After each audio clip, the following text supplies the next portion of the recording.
Juste avant le grand oral, avant que le révérend parfait Branham ne nous rejoigne, on va faire un tour du côté de la réalisation pour suivre cet élément.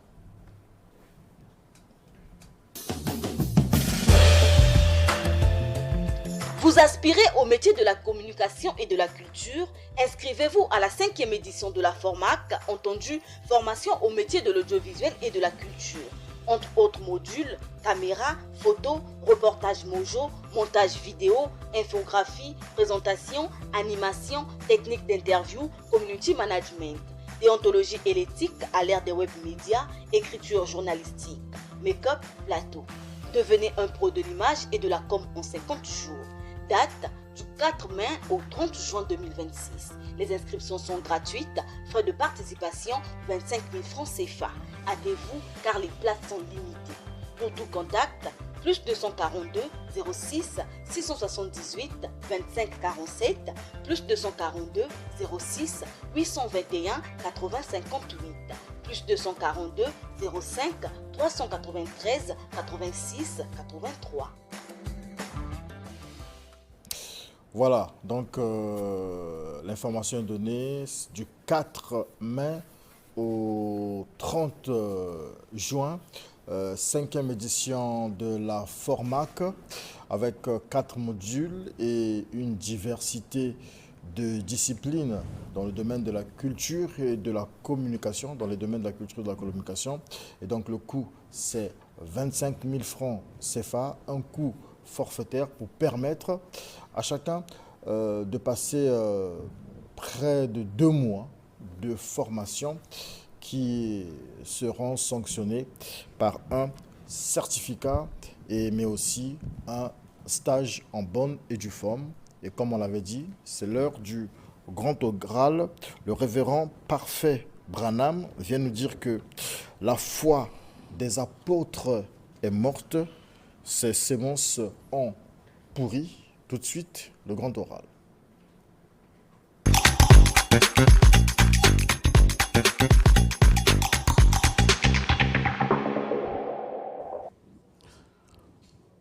Je remercie le Seigneur pour la grâce qu'il m'a accordée d'être ici au plateau. Et je remercie aussi tous les membres du studio 210. Je salue tous les frères et les sœurs qui suivent cette émission. Donc, la parole des apôtres, la parole de Jésus, je voulais dire, ou la foi des apôtres, on ne peut plus la prêcher. Et nous insistons à propos parce qu'il y a eu, nous avons eu des rencontres avec des frères et des sœurs, nous en avons parlé. Voilà pourquoi nous avons voulu insister sur ce sujet-là. On ne peut plus prêcher la foi des apôtres ou la parole de Jésus. Et aujourd'hui, puisque c'est une continuité, on va présenter pendant quelques minutes que la prière adressée à Dieu au nom de Jésus, selon la Bible, ne peut plus être exaucée. Donc, tous ceux qui adorent Jésus, tous ceux qui prient au nom de Jésus, leurs prières ne sont pas exaucées selon la parole de Dieu, selon la Bible. Je m'adresse ici aux croyants de la Bible qui sont prêts. Je ne m'adresse pas aux incroyants. Dans Lévitique 19, versets 5 à 8, c'est la base. Le Seigneur nous a donné un conseil. Quand vous avez un sacrifice à offrir à Dieu, il faut l'offrir de façon que ça soit agréé. Donc, il faut le faire selon le temps ou la saison de Dieu et selon les principes de la parole.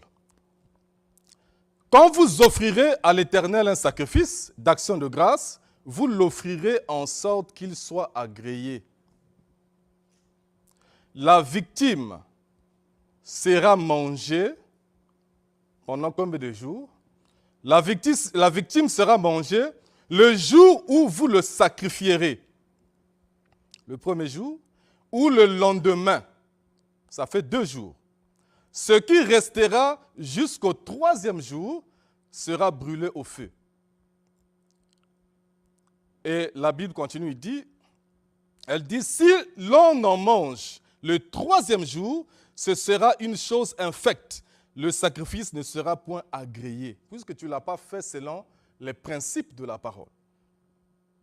Celui qui en mangera portera la peine de son péché, car il profane ce qui est consacré à l'Éternel. Cette personne-là, donc ce croyant-là, qui mange encore le sacrifice, l'agneau immolé le troisième jour, la Bible dit, sera retranché de son peuple. Et quand nous lisons dans 2 Pierre 3, 8, pour le Seigneur, 1000 ans c'est un jour, et un jour, 5000 ans, excusez-moi. Donc, l'agneau de sacrifice, qui est le Seigneur Jésus-Christ, qui est la parole de Jésus, la foi des apôtres, ne peuvent être entendus ou prêchés que pendant 2 jours. Donc, 2000 ans. Le troisième jour, tous les pasteurs qui prêchent le message de Jésus, qui proclament la foi des apôtres, ce ne sont pas les appelés de Dieu, parce que le message est devenu caduc, expiré, infect. Et votre prière ne peut pas être entendue. Alors, notez ceci. Dans Apocalypse 5, verset 8, la Bible symbolise la prière comme le parfum. Notez encore ceci. Nous ne parlons pas ici de la prière qui consiste à adresser à Dieu une prière, par exemple, pour une personne malade, la prière pour de quelconques situations, mais nous parlons de la prière du salut. Donc, il y a une différence entre la prière du salut et la prière pour les besoins de l'homme. Et ici, maintenant, nous parlons de la prière du salut. Comme Jésus l'a prophétisé en son âge, dans Matthieu 6, verset 10, il a dit que ta volonté soit faite sur la terre comme au ciel. Et Paul est venu dans Romains 7, 18 à 24, il a répété la prophétie de Jésus en disant « Dans mon ciel qui est mon âme, j'ai été délivré. À l'intérieur, j'ai le désir de faire du bien. Mais dans ma chair qui est ma terre,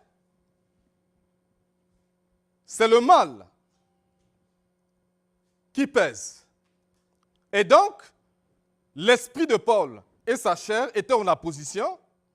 L'homme intérieur délivré, c'est le ciel. Et Paul priait pour que la volonté de Dieu qui était dans son ciel, c'est-à-dire dans son âme, puisse descendre et se manifester jusque dans sa chair. Parce que lorsque le croyant atteint la perfection, il est sauvé. Le salut consiste à atteindre la perfection. Donc nous parlons de la prière du salut.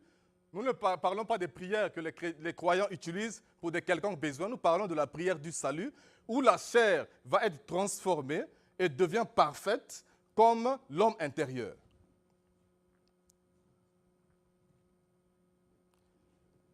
Alors, dans Exode 25, lorsque l'Éternel avait demandé à Moïse de dresser le tabernacle, selon la vision qu'il a eue au ciel, Moïse a conçu le temple en 3 parties ou en 3 compartiments qui symbolisent les corps dans lesquels la parole viendra s'incarner et se manifester. Et on partait donc du bas, qui était Moïse, et comme l'échelle de Jacob, on montait vers le haut, qui était Jésus, et on avançait encore pour être sauvé, pour atteindre la perfection vers le très haut. Donc on partait du bas, le haut et le très haut.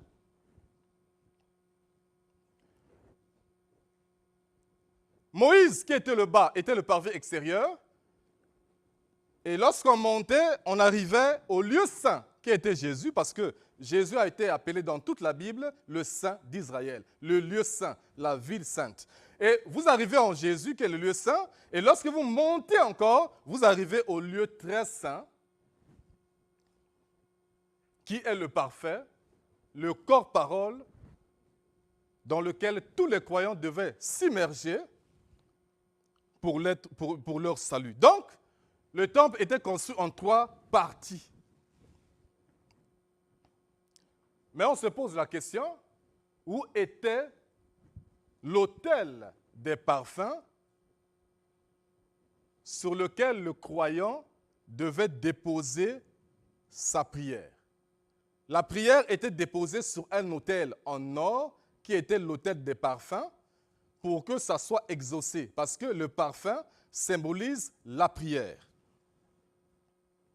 Où était l'autel de parfum?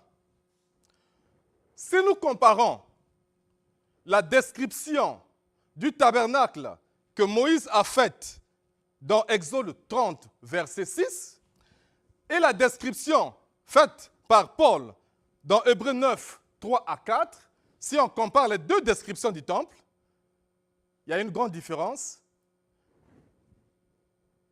Moïse, quand il décrit le temple, le tabernacle qu'il a construit en trois compartiments, dans Exode 30, verset 6, l'autel des parfums, sur lequel le croyant dépose le parfum, qui est la prière, se trouve dans le lieu saint. Et lorsque Paul décrit le tabernacle que Moïse a construit,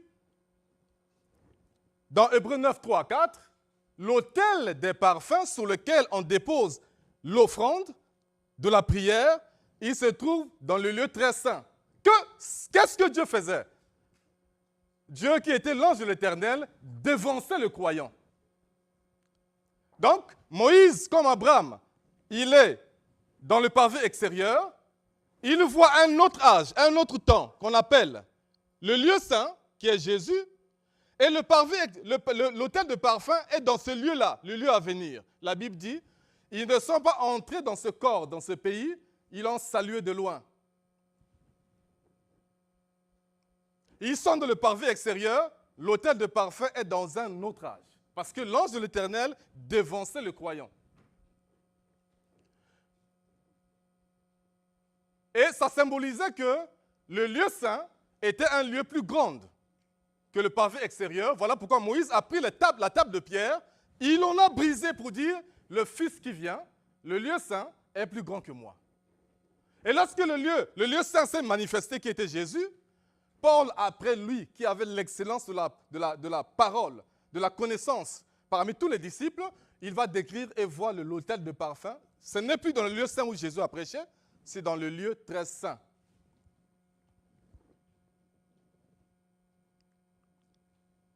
Et Paul a dit, lui qui disait qu'ils avaient reçu la parole, ils étaient sauvés. Dieu a regardé Paul, qui exagérait un peu.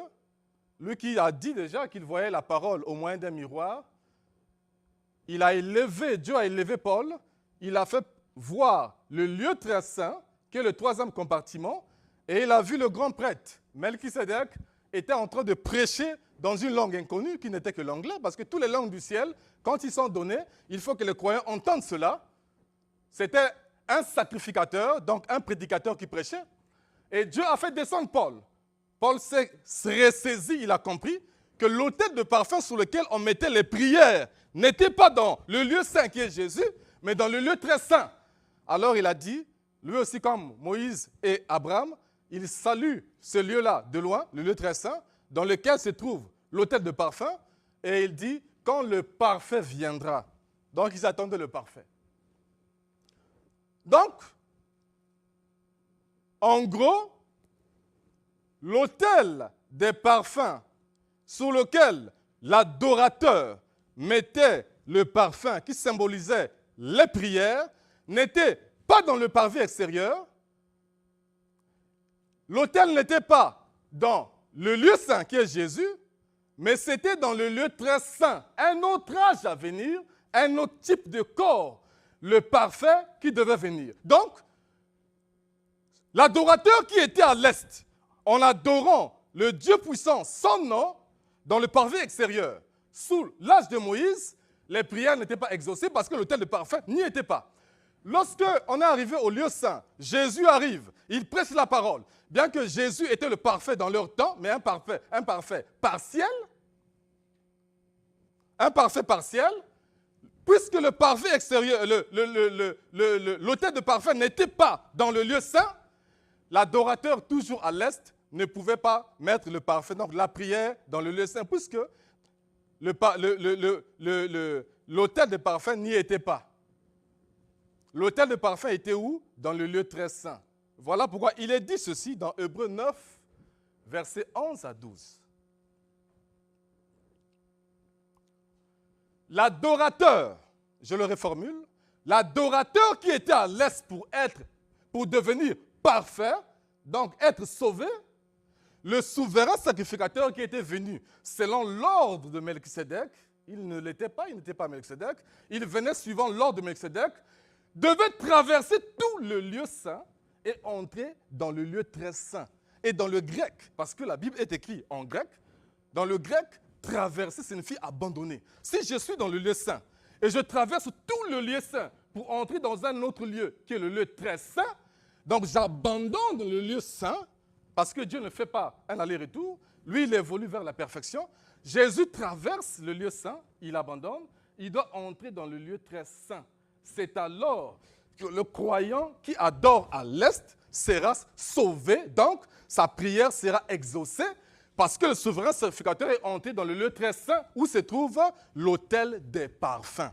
L'autel des parfums n'est pas le parvis extérieur, ce n'est pas dans le lieu saint, dans l'âge chrétien, mais l'autel de parfum se trouve dans le lieu très saint. Et dans le lieu très saint, le souverain sacrificateur devait y accéder, pas avec le vieux corps de Jésus, parce qu'il doit l'abandonner. Il doit traverser le lieu saint, qui est son propre corps, le laisser, prendre un autre corps, entrer dans le lieu très saint. C'est là où l'adorateur voyait sa prière être exaucée. Voilà pourquoi Jésus, quand il était à la croix, le Père l'a abandonné. Le Père, qui est le corps-parole, l'a quitté. Pour accomplir Daniel 9, il doit entrer dans un autre corps de chair qui se manifeste dans le lieu très saint qui est à l'ouest. Et c'est dans ce corps-là, ce tabernacle-là, que l'autel de parfum se trouve, donc les prières vont être exaucées. Voilà pourquoi ceux qui prient au nom de Jésus, leurs prières ne sont pas exaucées. Je ne parle pas des prières pour adresser à Dieu pour les malades.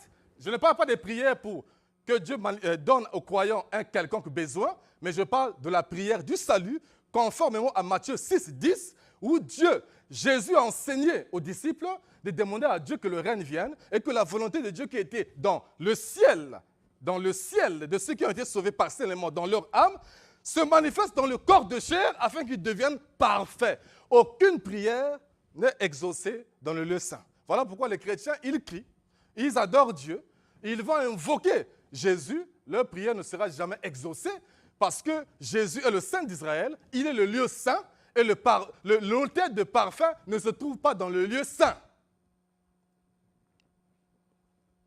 Donc, pour conclure,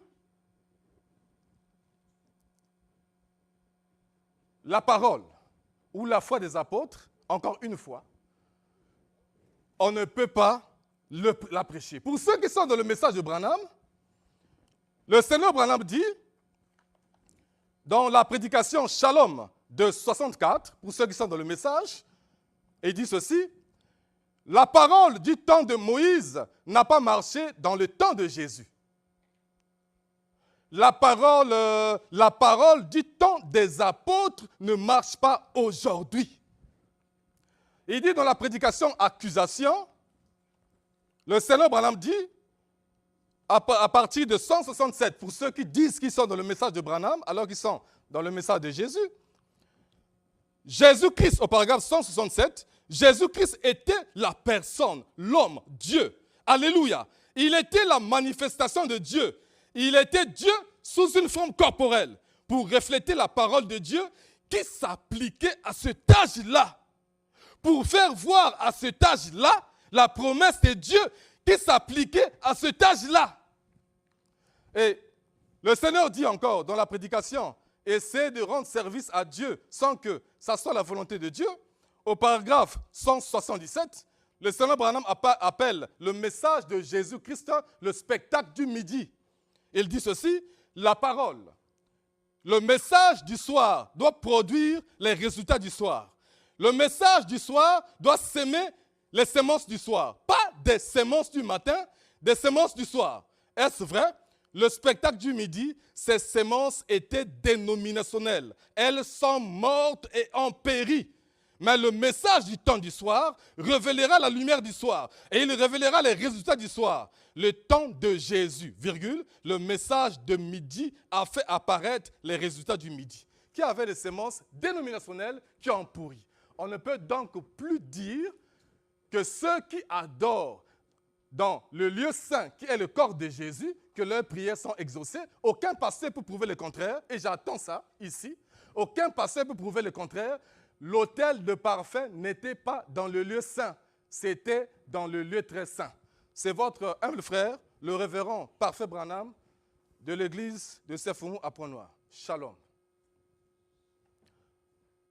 Heureux pour ceux qui souhaiteraient me contacter, c'est le 06 652 81 42.